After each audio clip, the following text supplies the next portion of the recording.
This is not reset.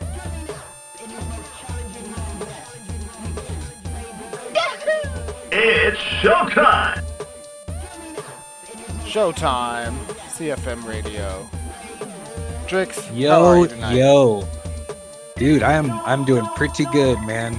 Been having a lot of fun playing games, and hearing about all the crazy things that are happening. It's actually interesting to pay attention to. At least here at CFM Radio, this is my kind of news.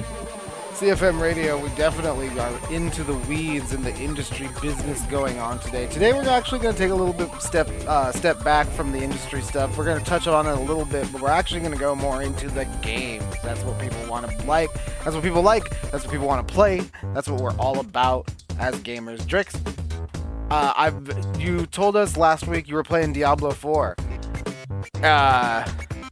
Do you have a verdict? Like if I had to put it out of 5 right now, I'd probably give it a 4. Solid. Yeah, definitely solid. And my gripes, could be personal or based on experience.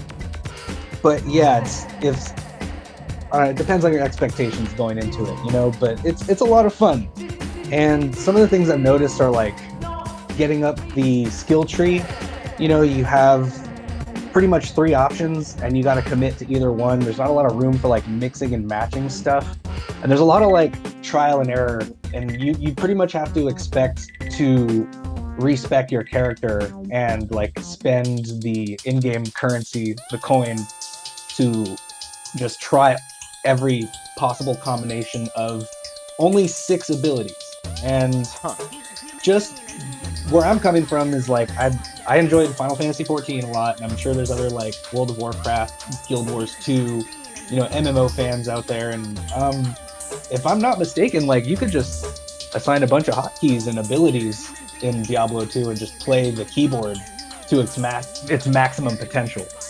Totally, absolutely. I mean, it's not like one of the harder cons, but it's just kind of been my experience. Like, yeah, okay, we're gonna make 6 abilities work, and I guess that rounds off a little easier for PvP action, because there's only so many combos, and it's not like a contest of input between like you and another player. That totally makes sense. Like a fighting game, yeah. Yeah, and also I'm playing on PS4, so somebody said I was in the 1800s earlier, because I'm still on PS4, and I was like, oh, shocked. But yeah, and some of the like, I don't know, it's not super. The cutscenes are amazing, but the visuals, sort of in game, like I think it's hard to sell an isometric game, in a trailer and be like, oh yeah, all this cool stuff's gonna happen, and then show the camera. Yeah, I think that you have a point. Like, it's just stuck up here, and it's like, okay, well, that's not as entertaining as the cutscene, but I know, yeah. I totally agree. So do you think that, so when it boils down to it, the moment-to-moment gameplay and playing with friends, because last time you said you were playing a lot socially, so playing with friends, that's like what you come for, but there are lulling moments, from what I'm understanding, of like, all right, gang, let's stop and respec our characters. Like, yeah, that has definitely occurred playing with my friends. And what I was getting at with the visuals, because even though I'm playing on PS4, like some of the animations seem kind of like, I don't know, reused or uninspired. Like, and I've only played as the necromancer, and like I'm pretty much up the skill tree. I don't know how long it's going to take to get to the prestige skill tree and what lies in wait for that. But like I have to use one of my skill slots just for skeletons. I have to use another one for the golem, and then that really restricts my like what my actual necromancer can do. But it's a good time, and I've experienced it. But some of the animations seem kind of like reused or just a little recycled. And like I went with blood. I was like, okay, I want to do blood magic. I'm going to commit to blood after a good amount of trial and error. Right. Respecing. But I'm like, yeah, this blood I don't know. Maybe it'll look better on a PS5, I guess, is what I'm trying to say.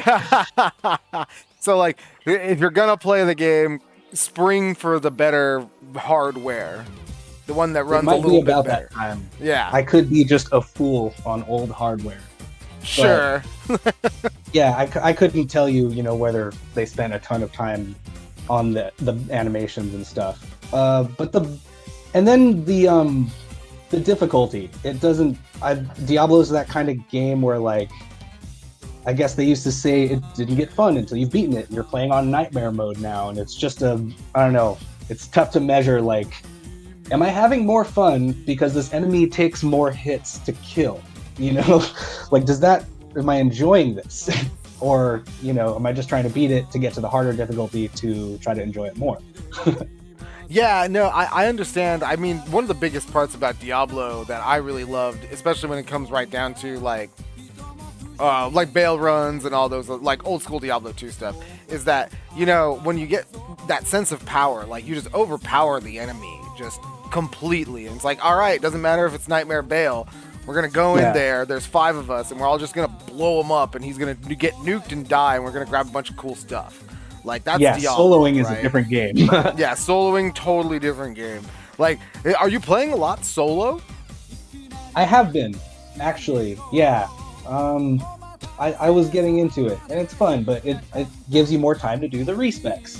So it just gives it that feeling that, oh, is this just a race to like the level cap so we can all hang out in PvP? Or Interesting. Okay. Don't let any other gaming habits influence how you feel. But what is it? Interesting. Okay. So is the sense of reward really even there when you're playing at this level, or is that looming over your head kind of like a daunting your experience a bit? Yeah, I guess you could say like the meta, Yeah, but, the meta. and that's fun to get into to a degree, but yeah, it just depends on your whole energy level and what you want to put into it. Yeah. But I love crawling through dungeons with my friends, and that's what it is. Hell yeah. So Diablo 4, moment-to-moment gameplay, great, but make sure you got friends. Yeah, might be a bit of a slug, or a kind of a schlep, if you will. Without them? Like... Mm-hmm. Damn. All right. Okay. Well, hey, you know what? 4 out of 5, pretty damn good. You know what? I also, I've been a little bit busy this last week, so I haven't been able to jump into Final Fantasy 16 as much as I'd like to. I'm pretty deep into it. I'd say I'm about at the like 40-ish hour mark. So I'm almost there. You know what I mean? I think I'm on the final stretch. It's a really, really cool game, and I really, really like it. I'll talk more about it next week because because I don't want to give the game a score or any sort of judgment until I see the end. Because it feels like this is going to be a very important ending. Oh yeah, plot twist, Shyamalan. Oh yeah, I mean the game is full of them, and like I'm hoping these last few aren't gonna go the way that I think they're gonna go. So I'm really holding on. But the game that I did end up playing a lot, because I was mostly on the road and not at my house, was the Pikmin 4 demo. Ooh. And I played the Pikmin 4 demo like Drix. I played this demo like crazy. I really did.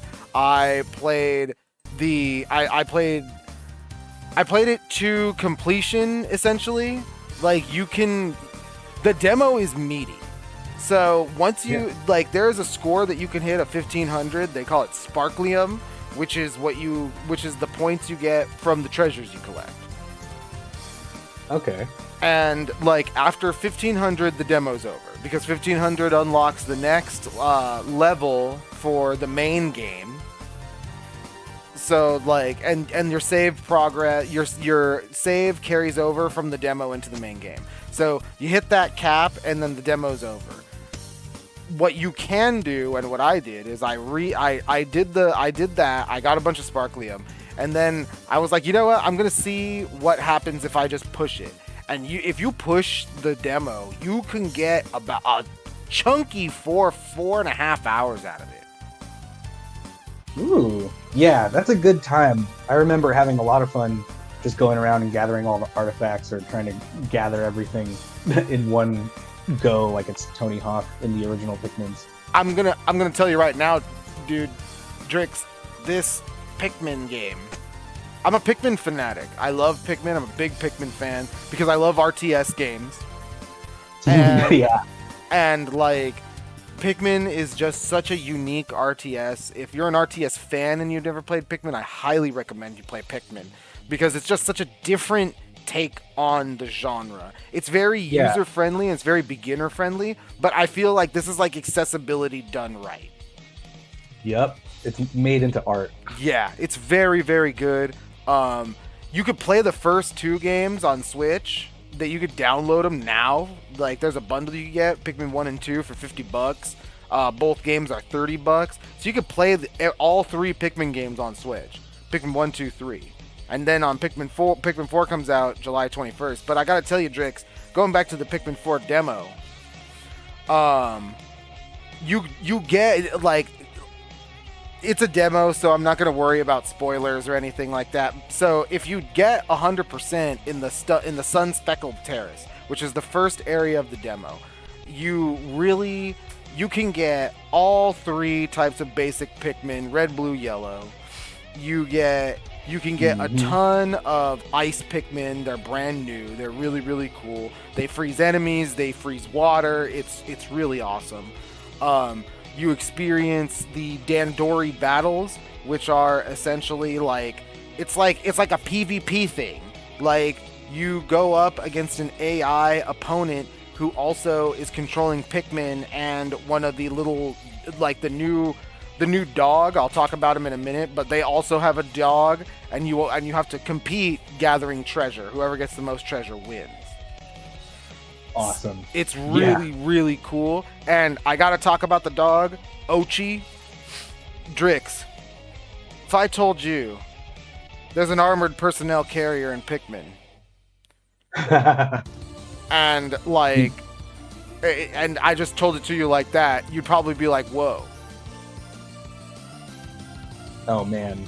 But I've also seen some footage of that adorable little puppy launching Pikmin onto one of those familiar enemies, and I've already visually confirmed you have an armored Pikmin carrier. Yes. In the new Pikmin game. the Ochi, the APC, is such a cool addition to the Pikmin franchise because he's so cool because you can not only throw Pikmin from him, you can charge your enemy. When you charge the enemy and collide with him, all of your Pikmin leap from Ochi's back onto the enemy, and they just attack him all at once. You can ride on Ochi. You can use Ochi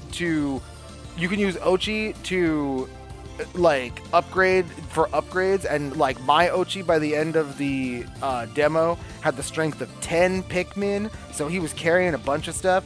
By the end of this demo, Drix, I was playing kind of StarCraft style because I was like, I'm riding Ochi over here. We're gonna kill this guy. We're gonna bring it back over here. Now I'm gonna jump behind him, grab that treasure. Now we're gonna run over here. I'm gonna run all the way over here, beat this big enemy really fast, as fast as I can. And now I'm gonna move the base. And then I'm gonna dismount Ochi. He's gonna go gather up all my idle Pikmin. He's gonna bring him back. I'm gonna meet him halfway, and then we're gonna do this dungeon together. Hoo-wee! It's awesome. Yeah, that sounds like a good time with your good old boy. It's so cool. It's such a cool experience. If you've never played Pikmin before, I highly recommend you download and play the Pikmin 4 demo. You make your own character. Huh. You customize your little astronaut there, huh? Yeah, you make your own character, and it's so awesome. It's such a great time. I'm having a great time playing it. I can't wait for July 21st. Ooh. Yeah, that sounds exciting. Little plant friends. and their only real weakness was their size. You know, so Right? once you cooperate with a big puppy boy, you know, then yeah, your size advantage becomes no longer a weakness. And you are definitely in business. And the one of the right before we jump into the music here, one last thing I want to touch on is, again, I'm a big StarCraft 2 player. I'm a big RTS fan. Pikmin 4, it edges you closer, even closer into the traditional RTS fold, because it introduces troop capacity, it introduces a tech tree, it introduces different equipment for your astronaut and the dog Ochi. Like, you have so many correlations between the traditional RTS and this new accessible Pikmin game. It's so great. It's one of the coolest things as an RTS fan to see. Nice. Yeah, I've actually never heard that comparison before. But yeah, Pikmin is a real-time strategy game. Just a cute one. Absolutely. Real-time strategy, cute puzzler. But with that being said, we've been playing a lot of games here on CFM, but let's jam out to some tunes. Drix, what are we jamming to? We're listening to Lion's Theme from Virtua Fighter 2. I love Virtua Fighter, one of my favorite fighting game franchises. Let's throw down with Lion's Theme here at CFM Radio.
Yippee-yay, there'll be no wedding bells for today. I got spurs that jingle, jangle, jingle, Jingle jangle, as I go riding merrily along. jingle jangle, And they sing, oh, ain't you glad you're single? jingle jangle, And that song ain't so very far from wrong. jingle Oh, jangle, Lily Bell, oh lily bell, oh, Lily Bell. oh lily bell. Though I may have done some fooling, this is why I never fell. 'Cause I got spurs that jingle, jangle, jingle, Jingle jangle, as I go riding merrily along. jingle jangle, And they sing, oh, ain't you glad you're single? jingle jangle, And that song ain't so very far from wrong. jingle jangle.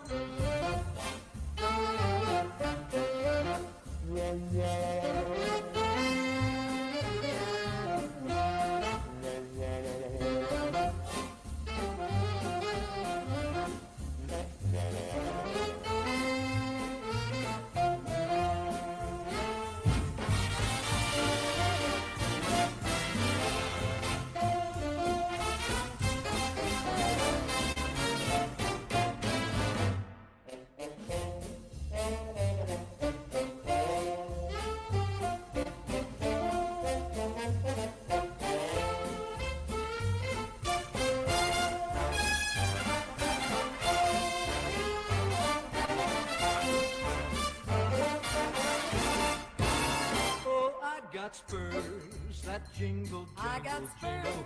that jingle, As I jangle, go jingle. riding merrily As I go along. riding merrily And they along. sing, oh, ain't you glad And you're they sing, single? oh, ain't you glad that And you're that song single? ain't so very far And that from song wrong. ain't so very far from wrong. Oh, Lily Bell, oh, Lily Bell, though I may have done some fooling, this is why I never find that I never spells that jingle, I got jingle, spurs jingle. that jingle, As I jangle, go jingle. riding merrily As I go along. riding merrily And they sing, along. oh, ain't you glad And you're they sing, single? oh, ain't you glad that And you're that song single? ain't so very far And that from wrong. song ain't so very far from wrong.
CFM Radio! We're rocking out.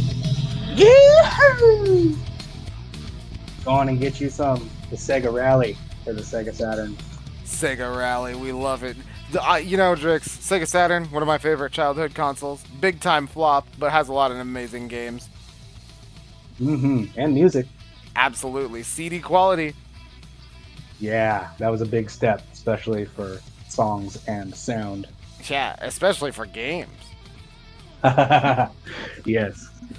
Now, I've been talking about it for a few weeks now, and I'm so excited for Baldur's Gate 3.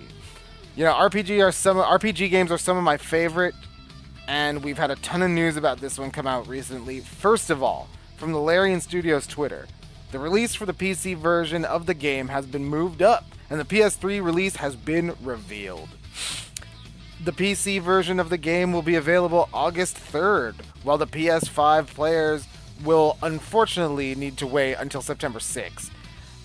You know, Drix, originally this game was going to be out August 25th, but the PC players, we're getting it super early, August 3rd. Nice. Yeah.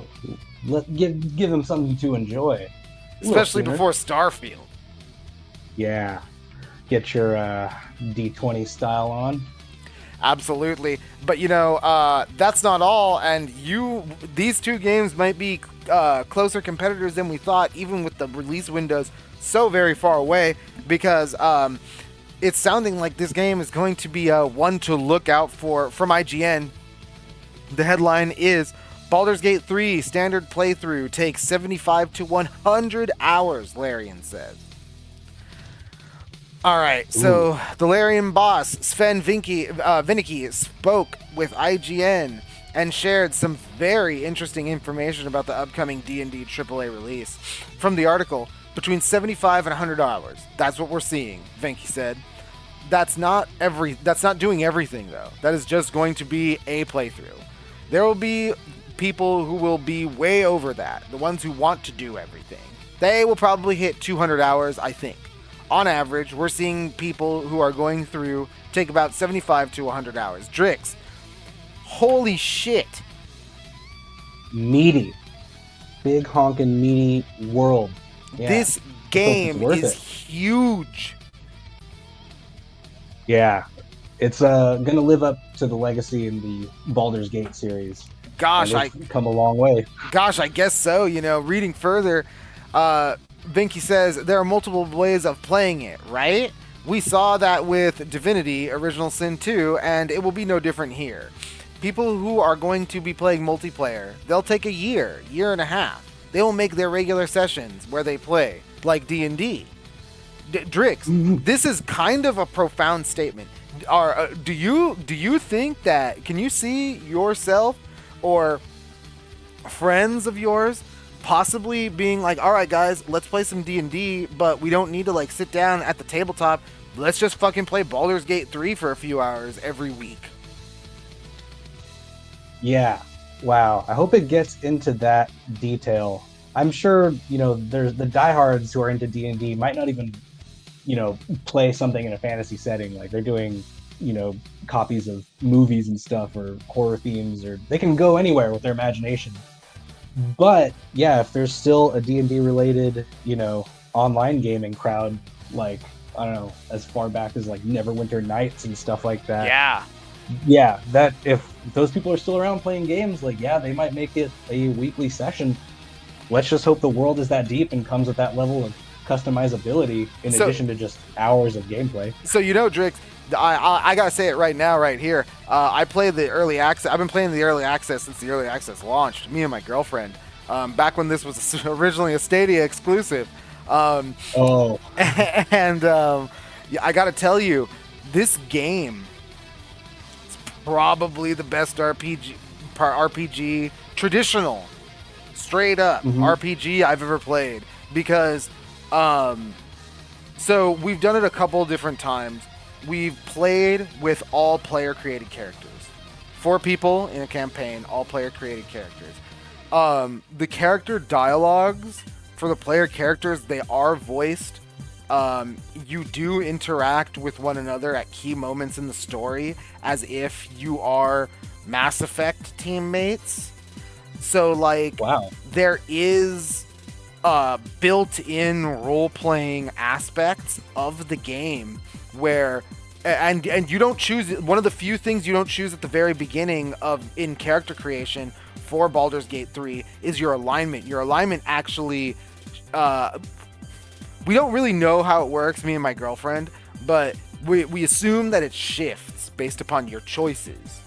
And that makes a whole lot of sense. Yeah, and we would but this is D&D, so your alignment will more than likely have a bearing on the choices you can make, especially if they're going to be interpersonal player character choices that happen between teammates that aren't just metagame, right? That's not like I'm on Discord talking to you while we're playing Baldur's Gate, you know what I mean? Yeah. Like, you know, we're actually role-playing it out in the game. That's good. I'm glad to hear it. So I'm super excited. Baldur's Gate 3, once again, coming out August 3rd on PC, September 6th on the PS5. We don't have an Xbox release date, and that was another one of those pieces of information that came out a little bit a while back before this big deluge of information. You know, they were saying, Sven and his crew were saying how they were having some trouble, Drix, getting this game to run on the Xbox. Oh no. Really? The people who brought you the personal computer? That's what I'm saying, you know? Like, so you guys are getting this done pretty good on a PC, but when it comes to an Xbox... Seems like a downgrade, huh? Seems like a bit of a downgrade. I don't know. It's maybe not somewhere you want to head. Very interesting. For what sounds like the best new traditional RPG, you know, that you can play on your computer. Yeah, definitely seems like you're gonna want to even just try it out on your PS5 if you don't. If just does not sound like you want to play this on an Xbox. For more details before we get back to some jams, more details. Really quick from the Twitter. 170 hours of cinematics, 2 million words of dialogue, thousands of characters, more cinematic dialogue than all 3 Lord of the Rings novels, 600 spells and actions, 60 frames per second on the PlayStation 5. That's impressive. 12 classes and 46 subclasses, romance almost all camp companions. Whoa, that's a lot of romance. That's definitely going to please the D&D diehards. Introduce them. It's a lot of romance, folks. And you know what? That's gonna be a chunky game, 100%. Now, while we chew on that, Drix, what are we gonna listen to? Man, I'm about to turn up the main theme from Panzer Dragoon. Ooh, Panzer Dragoon, one of the greatest Saturn shooters, rail shooters out there. Panzer Dragoon, CFM Radio, we are here.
affection and cash my light in time that shines my protection. I shed blood just to rhyme in perfection and move at got speed, no time for reflection. It's evident in the movement that he steps with a monster has arrived. The kid on some next shit, but never live with the flow beyond weapons, the style beyond ripping the hearts for rhymes kept in. Shit, so we can't fade out. There's too much ground at stake to let the beat play out. It's like time stops. What will he say now? What can you move when they try and put what he say down? See, that's a discipline. I push mute on these actors and go hard so these little disputes ain't a factor.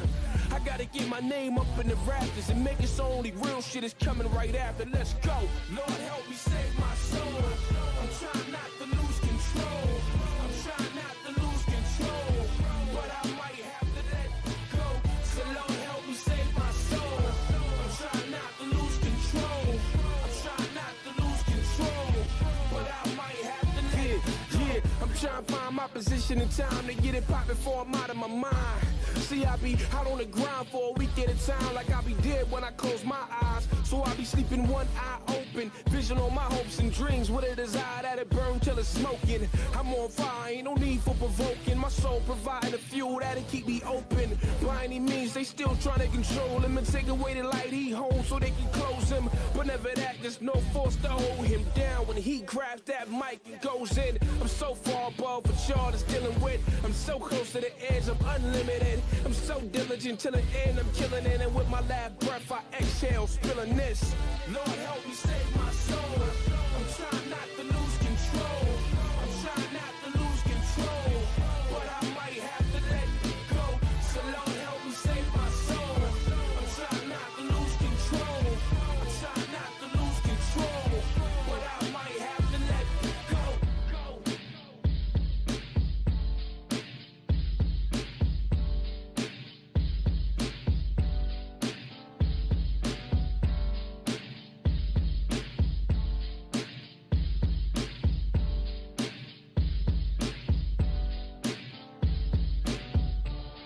Well, you made me weep, and you made me moan.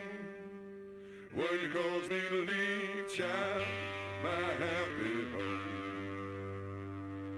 But someday, baby, you ain't worry my life anymore.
What a dirty mistreater, that it was no good. But someday, baby, you ain't worry my life anymore.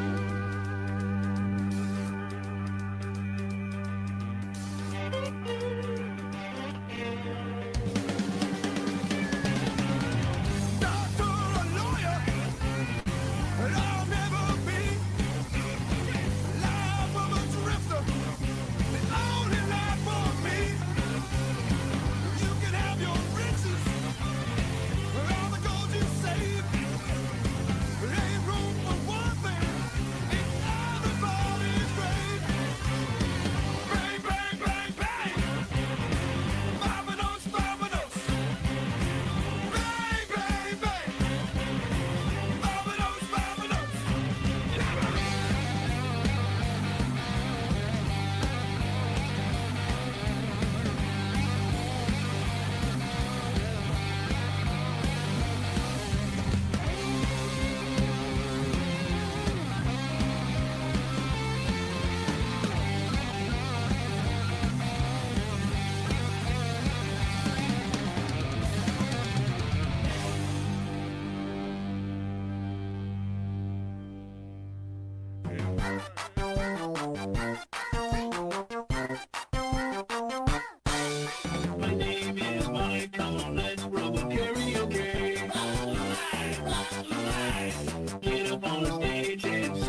All right. I don't know about you, Drix, but Yes. we here at CFM know how many big games have been hitting the shelves. And we also Yeah. know that some of you guys have been grabbing them all. Yep. You're out there. You know, people be playing every new game release. I don't know how you could do it. Nope. I'm trying, but it's really hard. You know, between both of us, we can't even do it. So, Yeah. Gotta sink your teeth in. really. So, you know, with a ton of games to catch up on, we've only got one new game release that caught our attention today. And we're going to talk about that right now. It is New Heights. Now, Yeah. yeah, right? Yeah, New Heights is a realistic... This might be something a little different It's a here, little okay? different. It's a little Haven't different. seen anything like this. Can't say that I have. I struggle to find anything that's as in-depth as New Heights. Because, you know, New Heights is a realistic rock climbing and bouldering sim hitting Steam tomorrow, July 6th. From the Steam page, experience free solo climbing and bouldering like never before. Go above and beyond on real cliff structures and improve your skills. Travel the world. Compete against your friends from the safety of your computer and more. You know, this definitely looks like a lot of fun. If you ever wanted more out of those the climbing games like Assassin's Creed or like Ghost of Tsushima or even like Zelda, you know what I mean? You see those characters, they just vault up these huge mountains. No, not how it would happen on a real rock. Not really at all, you know. So that's New Heights. It's coming out tomorrow, July 6th. That's a Thursday. That's really the only. There's a couple of. So I'm not gonna say that there's not a ton. There's not like a bunch of new releases. There are a bunch of new releases coming out. A lot of them are ports. Yeah. You know, you could check it out for yourself. I think the biggest one is this Tough as Nails platformer called Garlic. It was a PC exclusive like a year ago. It's coming to every major platform. It's the only other real release that I can think of that caught my eye. But New Heights, realistic rock climbing and bouldering sim, headed to Steam tomorrow, July 6th, PC only. Okay. Get ready to climb. Take that, Death Stranding. We don't need all your depression. We don't need all that depression. No more misery porn for Death Stranding fans.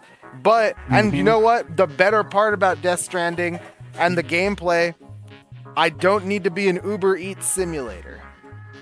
Yeah, no. We'll go climb a real rock. I'm going to go climb a real rock. And you know what? We're going to take a hike for a minute here. We're going to let the music play. We're going to be right back with some more news. Drix, what are we vibing to? Man, I am on a Sega Saturn streak. That's how I was feeling earlier today, scouring the net. But this song's called Esoteric, and it's from a game called Blam Machine Head. Blam Machine Head. This is an esoteric track from the game Esoteric here, CFM Radio.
All right, CFM Radio. Getting a little spoopy with some pipe organ. A little spoopy From, here. Castlevania Symphony of the Night. We love to hear it. This is a classic track, and it's a little bit apt because what looms over the horizon is going to be big for all of us game enjoyers. Big decisions. So we've been hot on the heels of the Microsoft versus FTC trial, which has wrapped. It's wrapped up, Drex. But while we wait for the verdict, we're left with so much to talk about. Yeesh. Yeah. What has gone on? I've read a little bit into it. Quick summaries. I mean, any legal battle is just a lot to decipher. I mean, we were like, oh, we should really hit up any lawyer friends if we want to. Yeah, I tried. I was gonna see if I could get somebody on, but I couldn't get anybody who could law-splain this out to us. So yeah, that can get expensive. A little bit. So there's a lot of stuff. IGN has a huge write-up you can find online on their website that breaks down every day, I think all 6 days of the trial. But we're gonna look at one thing in particular tonight on CFM Radio, and that is the court documents revealing one of the biggest points and one of the biggest reveals was the budgets of some of these AAA games, Drix. Specifically, PC Gamer releasing an enlightening article with the headline that reads, quote, "Not sustainable. Developers across the industry react to The Last of Us Part 2's $220 million budget." That's a lot of saltine crackers. It's a lot of clams. From the article, former Psychonauts 2 developer Lizette Titre Montgomery noted that Sony spent $220 million over 6 years to make The Last of Us Part 2 before they saw a single penny in return, claiming that, quote, game teams this size for this long are not sustainable. Not period sustainable. Former Capcom and Xbox producer Shayna put that in further perspective, pointing out that means that the studio was spending $15,000 a month per employee on average, which doesn't necessarily translate to salaries, but rather reflects headcount costs at a total of rate of $3 million. Yeah. Whoa. A lot of people. You got to take care of those people. There's a lot of people. You also got to keep them on task and make sure that task is, turns into a great game. In the case of The Last of Us Part 2, that game, critical acclaim, Last of Us TV series, people love it. So, I mean, that $220 million clearly paid off for Sony and Naughty Dog. But we read further. Quote, on the other side of the equation are the indie developers, many of whom would just love a tiny slice of those AAA budgets. Chinada Ekanayaki, I might have butchered that, game director on dating sim Thirsty Suitors, said, quote, $200 million plus dollars for a development budget of a AAA game to indie scale is wild. Yeah. Former Vlambeer developer Rami Ishmael said that I would need 1/10 of that to fund 20 to 30 incredible indie games by super cool devs around the world. Yeah. Where does it go? I mean, I could tell you, Last of Us 2, the game, The Last of Us 2 Remastered, The Last of Us Remastered, The Last of Us TV show, The Last of Us Part 1 PS5. All of those things clearly balloon, like these people are saying, a huge part of that is marketing, a huge part of that is pay, You know, that's not counting the technology. That's not counting franchise planning. That's not counting creative collaboration between Sony and Naughty Dog and all the other technology firms that they may or may not be using to make this game a reality. Drix, the moving parts are crazy, and I can see the $220 million budget being spent very easily. Yeah, that it can go quick. You know, you have to have those planning guys, those thinking minds who are knowledgeable and, you know, active enough participants. Just wow. But big franchise, but those those indie devs, man, they'll run you in circles, I guess. I mean, the indie devs, you know, I understand their plight, but honestly, I feel like at the end of the day, you know, games like The Last of Us are incredible. And I like The Last of Us. You know, the story is controversial, right? I mean, I think the story is controversial for not the reason of the characters, but by the end of the story, the whole thing kind of just falls flat on its face, in my personal opinion. But, you know, the theme of it just kind of falls flat on its face. But it doesn't really matter because the package of the game of The Last of Us Part 2 is just really good. You know, it's got the best true accessibility options I've ever seen in a video game. Colorblind mode, deaf mode, you know what I mean? There's so many ways that you can play this game and anybody can play it. Difficulty alterations, you could tailor The Last of Us 2 to any type of player that you are. So it's a big pioneer in the accessibility field. It's also a big pioneer in like if you really want a gritty experience for a game and a cinematic experience, you know, Last of Us 2. I struggle to think of game. You know, I guess you could play Final Fantasy 16. Mm-hmm. You know, to have that same kind of cinematic idea. It goes towards that cinematic feel. Yeah. You know, there's a lot to that, and people love that. You know, if it's one thing that games like Zelda, games like Final Fantasy 16, you know, these games, the thing that they teach us is that frame rate be damned. It can dip a little bit here and there, but as long as the cutscenes look great, it doesn't dip too crazy in the gameplay, in the heat of the moment, it's pretty good. And like, you know, The Last of Us 2 Part 2, from everything that I remember, didn't have any of those problems. even on old hardware, it didn't dip. You know, wow. The frame rate stayed code consistent. In order. You know, it's with all those accessibility options.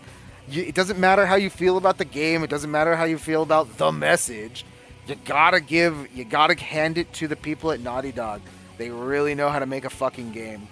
Like, and then on top of, but the indies also, they really know how to make games too, and I actually think they're gonna win out in the long run. Yeah, or get eaten by Microsoft. That can always be an option. We'll see, right? We'll see where the future of gaming goes. What kind of spot that case put them in. You know, that verdict should be coming out soon, within the next week or so here. Not public yet, huh? Not public quite yet. We'll definitely see it though. And like I said, if you guys want to jump in, there was a lot of stuff. We've been covering it every week on CFM Radio, every week that we've been able to. Crazy stuff from Bobby Kotick, crazy stuff from Jim Ryan, crazy stuff from Phil Spencer, insane inner workings of the gaming industry at large. You know, Drix, in this hurricane of amazing releases and hype trains going off the rails. Yeah. You know, multi-track drifting. Multi-track drifting. You know, the industry is changing before our very eyes, and we're not just playing it, we're seeing it happen. It's been brought to our doorstep. Yeah. And these decisions, we won't see the effects of them for years to come. Yeah, probably for at least a half a decade. Yeah, At least. At least, if not longer. But everybody, thank you for tuning in. This has been CFM Radio. I'm Thank you. Vector. This is Drix, aka my drum and bass name, Venom. Venom. Vector. We are CFM Radio. And KO! I think it's time for us to get out of here. Yeah, it's been good, man. Good talk. Every been a Wednesday. great show. We'll be back.